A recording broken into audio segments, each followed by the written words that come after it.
Salut à tous, on se retrouve aujourd'hui pour parler du FC Barcelone ce samedi 16 mai. C'est parti, on commence directement avec Hansi Flick les gars, ça y est. Hansi Flick a donné son feu vert pour que Marcus Rashford reste du côté du FC Barcelone. N'oubliez pas qu'il est prêté par Manchester United avec une option d'achat à 30 millions d'euros. Et ben Flick en tout cas il a dit à la direction, donc à Laporta et à Deco de voilà, lui son point de vue ce serait qu'il reste du côté du FC Barcelone. Le personnel sportif est d'accord, mais ils doivent également prendre en compte les facteurs maintenant économiques. Donc le coach a dit oui, on peut conserver Rashford parce que c'est un très bon joueur. Maintenant voilà, c'est pas encore sûr qu'il reste parce que économiquement ça va être compliqué. Manchester attend, comme j'ai dit, c'est 30 millions d'euros que le Barça pour l'instant n'est toujours pas prêt à payer. Et à noter que Rashford, donc lui, Rashford a déjà accepté une réduction de salaire comme de 40%. Il est prêt déjà à réduire son salaire de 40% pour rester au FC Barcelone. Cependant, même alors, le club a toujours eu du mal à compenser son amortissement annuel compte tenu de ces 30 millions d'euros de transfert. Parce que même s'il descend son salaire, tu as quand même 30 millions d'euros à payer par rapport au prix du joueur. Il y a le salaire et le prix du joueur. Donc il va falloir trouver encore une formule avec Manchester. Donc ça complique, mais en tout cas Flick donne son oui parce que le Barça reconnaît, même Flick reconnaît à quel point il serait difficile de signer un ailier actuellement sur le mercato qui a inscrit autant de buts et de passes D que Marcus Rashford qui a réalisé une très belle saison. Donc voilà actuellement la situation du joueur anglais. Donc il peut rester mais il peut également partir. Donc s'il part les gars, ça sera seulement par rapport aux financiers. Parce qu'en tout cas, Flick, lui, souhaiterait garder Marcus Rashford au sein du club. João Pedro, qu'on a parlé un peu là ces derniers jours. Le Barça considère João Pedro comme une option plus réaliste que Julián Álvarez en ce moment, surtout s'il peut être recruté pour moins de 100 millions d'euros, parce qu'Álvarez, ça devrait dépasser les 100 millions d'euros. Enfin, c'est surtout l'Atlético Madrid qui espère une somme énorme. Donc concernant João Pedro, déjà, ce serait moins cher. Donc pour l'instant, si on regarde le financier, peut-être l'envie, peut-être pour les supporters, peut-être plutôt une préférence pour Álvarez, mais il faut regarder aussi si c'est faisable ou pas. Et pour l'instant, un João Pedro est plus faisable qu'un Álvarez actuellement parce qu'il coûterait beaucoup moins cher. Voilà, c'est l'argent qui rayonne. Puis du coup, un joueur est beaucoup moins cher. Donc du coup, ce serait plutôt lui la priorité. Et le Barça ne se lancera pas dans une guerre des enchères pour Álvarez, bien sûr. Le club apprécie beaucoup l'attaquant argentin, mais ils ne veulent pas payer les montants évoqués. L'opération pourrait dépasser les 100 millions d'euros avec des rumeurs même qui pourraient monter à 140 voire 150 millions d'euros. Alors qu'un João Pedro, comme je dis, ça pourrait coûter en dessous des 100 millions d'euros, je sais pas, 80 ou 90. Donc oui, c'est pas le même prix. Donc c'est pour ça que pour l'instant, on a l'impression que plutôt João Pedro est peut-être actuellement la préférence du FC Barcelone par rapport, bien sûr, au prix du joueur. Concernant Rashford, on a un peu parlé par rapport à son futur. Voilà, donc ça sera décidé très prochainement. Le départ de Robert Lewandowski du Barça pourrait être officiel dans les prochains jours. Donc le fils de l'entraîneur de l'équipe nationale polonaise, donc Piotr Urban, affirme que c'est Lewandowski qui choisit de quitter le Barça. Il dit que Robert Lewandowski va un rôle clair, des minutes régulières et se sentir à nouveau comme l'attaquant titulaire parce que s'il venait à rester au club, on sait que Lewandowski aurait plutôt un rôle de super sub, surtout s'il y a un João Pedro ou un Álvarez qui vient, même si ce serait plutôt João Pedro. Si João Pedro vient au Barça, c'est pour être titulaire, c'est pas pour que Lewandowski reste titulaire et João Pedro soit remplaçant. Non, c'est plutôt l'inverse. Donc c'est pour ça que, d'après le fils de l'entraîneur de la Pologne, il aurait des infos, en gros, que Lewandowski, c'est plutôt lui, les gars, qui souhaiterait partir parce qu'il aimerait retrouver une place de titulaire. Voilà, dans d'autres clubs.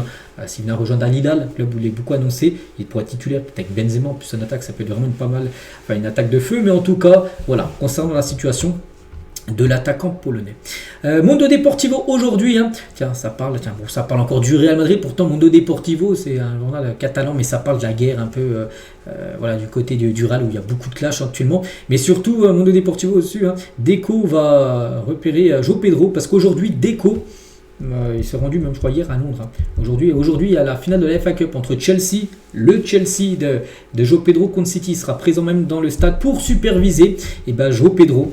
On a parlé tout à l'heure qui pourrait être l'option numéro 1 du FC Barcelone pour la saison prochaine. Et l'autre une, regardez, ça parle encore de lui les gars. Avant on voyait que des unes pratiquement tous les jours de Julián Álvarez, mais regardez, plus le mercato approche et le joueur maintenant il a changé. C'est plus Álvarez, c'est João Pedro tout en une. Donc déjà en négociation pour João Pedro. Voilà, donc je n'apprends rien, c'est la une aujourd'hui du Journal Sport en ce samedi 16 mai. Voilà, donc moi je vous relaye les infos, donc on verra qui sera l'heureux élu, mais en tout cas, ça avance. Le Barça prévoit la saison prochaine avec Ruan Garcia, numéro 1. Au but, ça ne va pas bouger. C'est vrai que par rapport au gardien, où ça a beaucoup fait parler l'année dernière, où ça a beaucoup bougé, que ça Ruan Garcia qui est arrivé très tôt. Alors, des premiers jours de mercato, il avait déjà été signé. Donc là, il n'y aura pas d'infos sur les gardiens. Juan Garcia devrait être le numéro 1 et Chesney devrait rester être le numéro 2 saison prochaine. Ter Stegen, qui est prêté actuellement à Girona, il pourrait revenir mais il ne sera pas conservé dans le club, donc il sera soit de nouveau prêté, soit vendu. Voilà. Donc voilà actuellement la situation des deux gardiens pour la saison prochaine. Et Ter Stegen et Inaki Peña aussi, il ne faut oublier, reviendront tous deux à Barcelone cet été, mais ils ne font pas partie des plans du club. Voilà, je l'ai dit.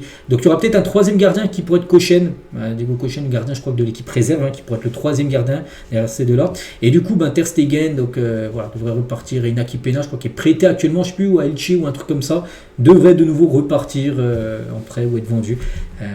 Voilà la situation des gardiens pour la saison prochaine. À noter que l'Ajax Amsterdam s'intéresse à Ter Stegen. Le club néerlandais veut un gardien de but expérimenté pour la prochaine saison et suit également Inaki Peña. Voilà, c'est parfait. Peut-être une bonne nouvelle pour le Barça qui pourrait récupérer de l'argent en vendant l'un des deux gardiens. Qu'est-ce qu'on peut voir d'autre? Tiens, on va parler de la mascotte Cat. Benny the Boulin a visité Cat au Spotify Cup New, donc la mascotte des Chicago Bulls. Donc c'est une équipe de basket, a rencontré la mascotte du Barça, donc Kat, lors de sa tournée européenne. Ils ont échangé des maillots personnalisés et des pluches officielles, parce que Kat avait été dévoilé là, il y a à peu près 1 ou 2 ans. Donc c'est la mascotte, voilà, la mascotte officielle du FC Barcelone. Donc c'est un Kat, oui, c'est un chat en gros. Le Barça considère Kat comme un actif de marque mondiale en pleine croissance. La peluche étant l'un des produits les plus populaires auprès des fans. Il y a beaucoup de personnes qui s'achètent. Bon, ils vont à la boutique, ils achètent peut-être l'écharpe, le maillot, mais aussi les petites peluches. Tu peux acheter et aussi ça se vend très bien. Voilà, donc c'est une marque mondiale en gros. Ça marche très bien les ventes bien sûr de Cat. On continue avec Fermín López. Il est en interview par rapport aux déclarations de Florentino Pérez il y a quelques jours où il accusait en gros que le Barça était corrompu, enfin que les arbitres étaient corrompus pour favoriser le Barça, tout ça. Que pensez-vous de Florentino Pérez disant que le Barça a volé 7 titres de Liga? Fermín l'a dit, on a vu ça, mais c'est impossible, on se concentre uniquement sur nous-mêmes. On est en bonne position et ces titres de Liga continueront sûrement à arriver. C'est normal d'être en colère quand on perd, mais ils doivent l'accepter, nous aussi on l'acceptera quand ils gagneront. Voilà en gros ce qu'il a pu répondre à Fermín López, à Florentino Pérez. Il est en interview il n'y a pas longtemps. Tiens, Marc Casado, il était aussi en interview. Question rapide, le plus amusant du Barça, il a dit c'est Eric Garcia, le plus drôle. Le plus intelligent, Pau Cubarsí de l'équipe du Barça. Le plus émouvant, Gavi. Le plus généreux, Lewandowski. Et le moins, nous les jeunes, on ne paie jamais. Ceux qui sont un peu plus radins. Donc il a dit les jeunes, malgré qu'ils touchent beaucoup d'argent. C'est plutôt Lewandowski, peut-être quand il y a des repas, qui paye peut-être pour tout le monde. Et qui est toujours en retard, Jules Koundé. Quelques déclarations de Marc Casado. N'oubliez pas Casado concernant la saison prochaine, ça sent peut-être un départ. Je pense qu'il partira. Il y a de fortes chances qu'il quitte le club. Marc Casado, Rafinha est le père de ce vestiaire. Malgré qu'il n'est pas non plus très vieux, bien sûr, c'est pas le plus vieux de l'effectif, mais c'est quelqu'un vraiment qui donne beaucoup de conseils à tous les jeunes, bien sûr. Et j'ai l'impression que le joueur préféré de l'équipe est Pedri. Je ne sais pas parce que je ne joue pas beaucoup, mais j'ai entendu dire qu'il est aussi le meilleur à la PlayStation. Voilà ce qu'il a pu dire Casado. Et Baldé, mon meilleur ami dans l'équipe. D'accord.